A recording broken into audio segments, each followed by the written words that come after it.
Today we're going to demonstrate how we remove dust, scratches, and other artifacts that are common when digitizing old film reels like these. Now, if this is something that interests you, stay tuned and we'll show you how it's done.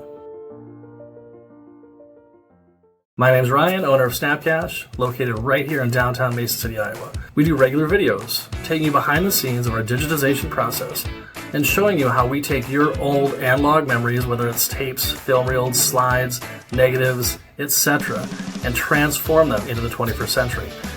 Like us on Facebook or subscribe if you'd like to see more.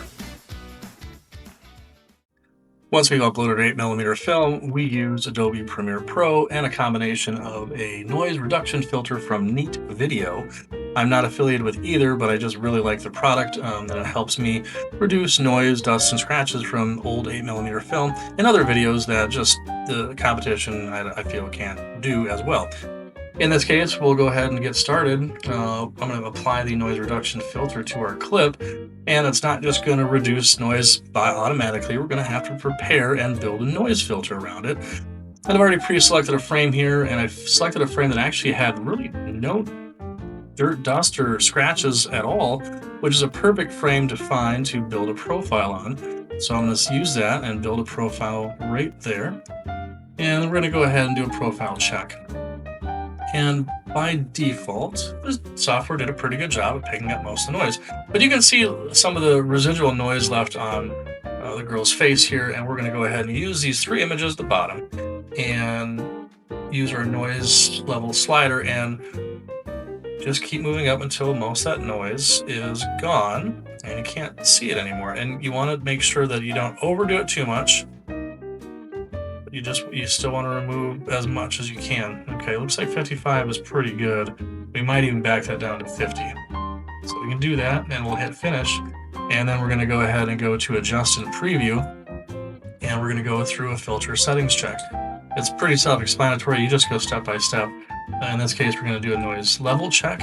And this is just an overlay showing you what the software has detected as noise. And it hasn't picked up the large dust or scratches yet, and we can adjust that here by increasing the noise level check even more. And we're going to basically make sure that goes away. It's pretty much gone. That looks good at 105%. We'll hit finish, and we'll go ahead and go to our repeated frames check. In this case, I did not upscale or try and increase the frame rate of this video, so there should be no reason to have duplicate frames.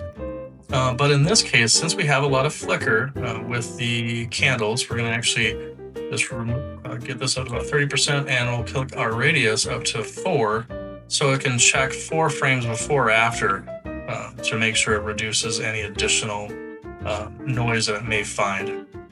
All right, so we're going to hit finish on that one, and then we're going to go ahead and hit our dust and scratches enable button.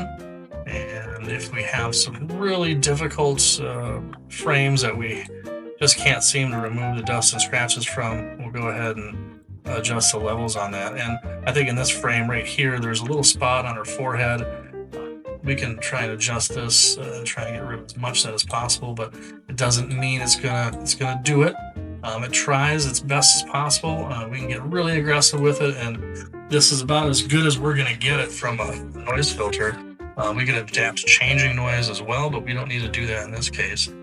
I think this looks pretty good. And then the last thing we're going to do is we need to add a sharpening. So we're going to go ahead and go to our spatial filter here. We're going to go to sharpening. We're going to enable it, and we're going to adjust our high, mid, and low channels to about 100%, which will help sharpen the image a little bit more. Obviously, if we have this filter settings check here, and we can do another last noise removal and reduction here if we need to. And if we go too far, you see how you can't see anything anymore.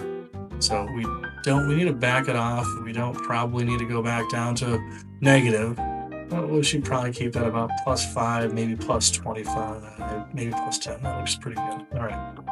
I'd say that's A-okay. All right. And then do we need to have edge smoothing? We could, we don't necessarily need to, and you'll be able to tell the difference as we go along. But for now, let's just hit apply, and look at that. On the left-hand side here, I've already applied another video clip with a crop setting, so you can see what the video looks like on the left side versus the right. The left clearly has noise, the right clearly does not. Now let's play this clip a little bit, and you can clearly see the noise showing up on the left-hand side in comparison to the right. And it's just a night and day difference from, what the image looks like. Especially if you have old 8mm films of family, friends, or loved ones, especially like this one without sound.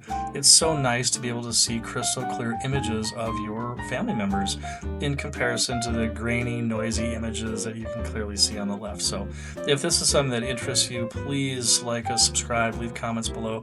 We'd love to hear from you. And thanks so much for watching.